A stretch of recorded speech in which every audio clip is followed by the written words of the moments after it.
Justice retired شائخ Usmani صاحب ہمارے ساتھ ہیں، ہم ان سے بات کرتے ہیں۔ شائخ عثمانی صاحب، بڑی اہم آج کی یہ پارلیمنٹ کا مشترکہ اجلاس تھا، بڑی اہم قانون سازی تھی، آپ نے اس کو کس طرح دیکھا؟ بل تو جو منظور ہو رہے ہیں ابھی نہیں، دیکھیے بات یہ ہے کہ آئین میں تو اس کی پروویژن ہے کہ اگر رولنگ پارٹی چاہتی ہے تو وہ ایک جوائنٹ سیشن بلا لے پارلیمنٹ کا اور سینٹ کا اور اس سے بل پاس کروا دے میجورٹی سے، یہ اس کی پروویژن ہے۔ کیونکہ ابھی تک تو ان کے پاس میجورٹی سینٹ میں نہیں تھی، اس وجہ سے وہ کرتے نہیں تھے، لیکن اب چونکہ ان کے پاس ہو گئی ہے میجورٹی، اس وجہ سے انہوں نے یہ طریقہ اختیار کیا اور اس سے تیزی سے انہوں نے ایکسپٹ کروا لیا۔ اب وہ یقیناً جو میجورٹی ایکسپٹ کروا لیا، اب اس کے بعد کیا ہوگا یہ دیکھنا ہے کہ یہ کام کرے گی کہ نہیں کرے گی، یہ اس کے خلاف کوئی چیلنجز کریں گے اپوزیشن والے، ہو سکتا ہے کہ یہ بل لیکن شائخ عثمانی صاحب جیسے اپوزیشن اعتراض کری ہے ان بلز پہ، خاص طور پہ الیکٹرانک ووٹنگ مشین کے استعمال کے حوالے سے، تو اس کو لے کے جایا جا سکتا ہے اور اس کو چیلنج کیا جا سکتا ہے سپریم کورٹ میں؟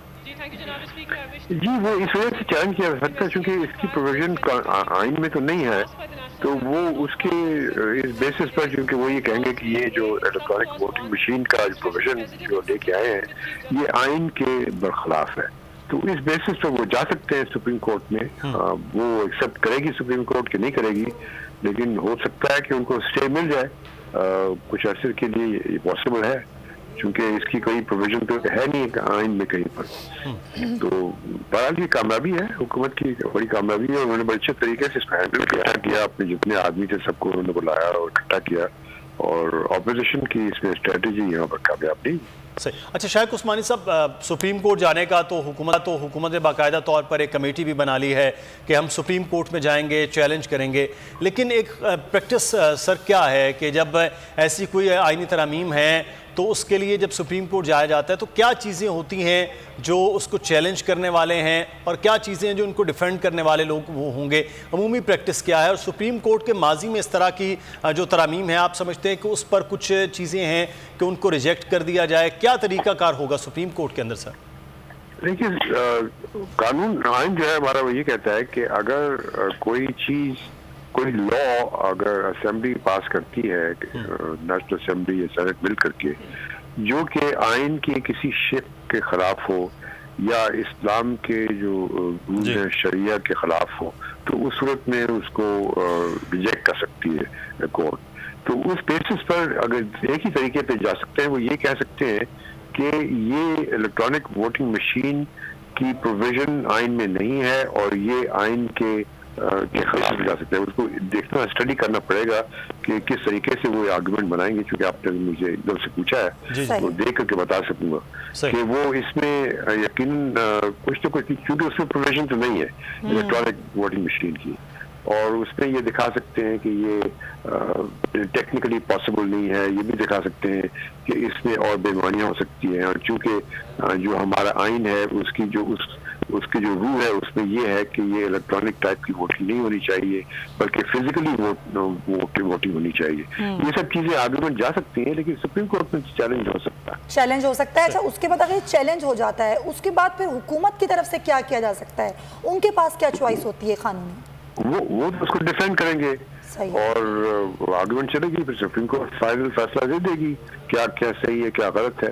لیکن بعض صورت ہو سکتا ہے اگر سپریم کورٹ نے اسٹے کر دیا کہ جب تک کہ سپریم کورٹ کا فائنل فیصلہ نہیں آتا اس وقت تک یہ الیکٹرانک ووٹنگ مشین استعمال نہیں ہوگی، تو ہو سکتا ہے کہ سال اسی طرح سے گزر جائے۔ صحیح۔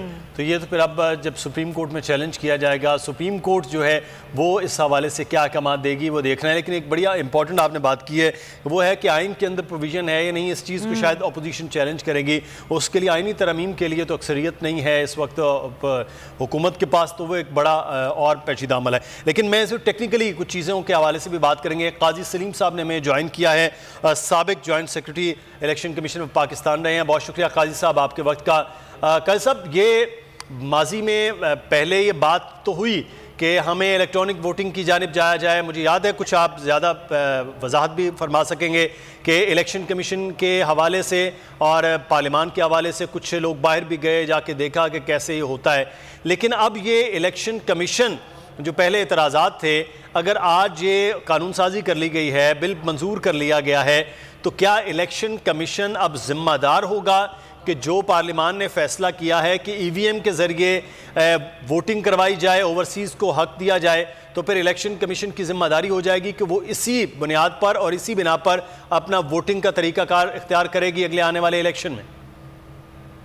بسم اللہ الرحمن الرحیم، شکریہ۔ بات یہ ہے کہ جب پارلیمنٹ کوئی قانون بنا لیتی ہے اور یہ پارلیمنٹ کا اختیار ہے تو اس کے بعد اس پہ عمل درآمد سب کے لیے ضروری ہوتا ہے۔ کوئی فرد یا کوئی ادارہ یہ نہیں کہہ سکتا کہ مجھے یہ قانون منظور نہیں ہے، میں عمل نہیں کروں۔ الیکشن کمیشن بھی اس کا پابند ہے کہ جو قانون پارلیمنٹ بناتی ہے اس پہ عمل کر۔ دیکھ لیں یہ ایک اس میں یہ جو ایک بل میرے سامنے نہیں ہے ایگزیکٹ لینگویج اس کی کیا ہے، لیکن ای وی ایم کو استعمال کرنا اگر آپ نے اگلے الیکشن کے لیے ہے، اس کے لیے بہت سے چیلنجز ہوں گے، یہ کوئی آسان کام نہیں ہے۔ الیکشن کمیشن کے لیے بڑی مشکلات ہوں۔ پہلی بات تو یہ ہے کہ قانون میں یہ تو نہیں لکھا جاتا کہ آپ نے کون سی ای وی ایم خریدنی ہے، یہ کام اب یہ ذمہ داری اور کام الیکشن کمیشن کا ہے۔ وہ اسپیسیفکیشن بتائیں، وہ یہ بتائیں کتنے ای وی ایم چاہیے، کہاں سے کب کیسے لینی ہے، یہ فیصلہ انہوں نے کرنا ہے۔ کیونکہ پروٹوٹائپ تو آپ بنا سکتے ہیں، 2-3 بنا لی آپ نے مشینیں کو تو ٹھیک ہے، جب لاکھوں کی تعداد میں آپ نے بنانی ہے اس کے لیے وقت بھی چاہیے، اس کے لیے بہت سارے انتظامات بھی چاہیے، اور یہ بھی دیکھنا ہے کہ وہ کوالٹی اس کی کیسی ہے۔ ایسا نہ ہو کہ الیکشن والے دن کچھ مشینیں بیٹھ جائیں تو آپ کا سارا پروگرام جو ہے ڈسٹرب ہو جائے۔ اس سے پہلے ایک اور کام بڑا ضروری ہے۔ الیکشن ایکٹ 2017 میں ووٹنگ پروسیجر دیا گیا ہوا، یہ بھی ہے کہ کاؤنٹنگ کیسے کریں گے، اس لا کو آپ نے دیکھنا ہے۔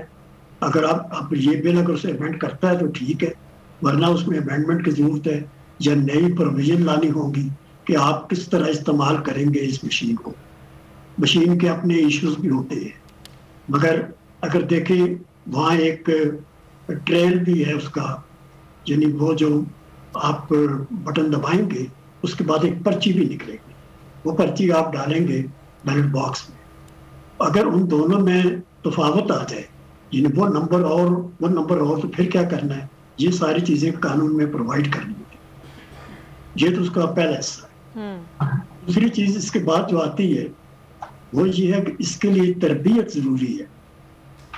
تربیت بڑے پیمانے پہ لاکھوں کی تعداد میں ہے یہ لوگ جو اس کو استعمال کریں گے۔ پولنگ اسٹیشن پہ اگر 80,000 یا 90,000 پولنگ اسٹیشن ہے تو کم از کم 4 لاکھ کے قریب سارے بن جاتے ہیں۔ ان کی ٹریننگ ہوگی، پھر آپ ووٹر کو بتائیں گے، اس کی اویئرنیس ضروری ہے کہ وہ کس طرح مشین کو استعمال کرے گا۔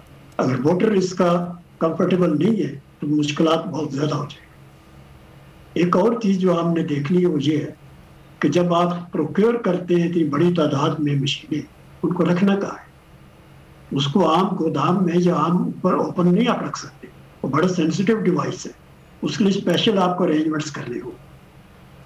پھر مجھے پتہ چلا ہے کہ یہ جو مشین ابھی ڈیمانسٹریٹ کی ہے منسٹری نے، اس میں صرف ایک بیلٹ پیپر کی گنجائش ہے۔ ہمارے یہاں یہ چلا آ رہا ہے کہ election national assembly parliament assembly ایک ہی دن ہونے ہیں، اگر ایک ہی دن کرنے ہیں تو پھر آپ کو 2 مشینیں چاہیے ہوں گے ہر پولنگ۔ سبسکرائب کریں اور بیل دبائیں تاکہ کوئی خبر رہ نہ جائے۔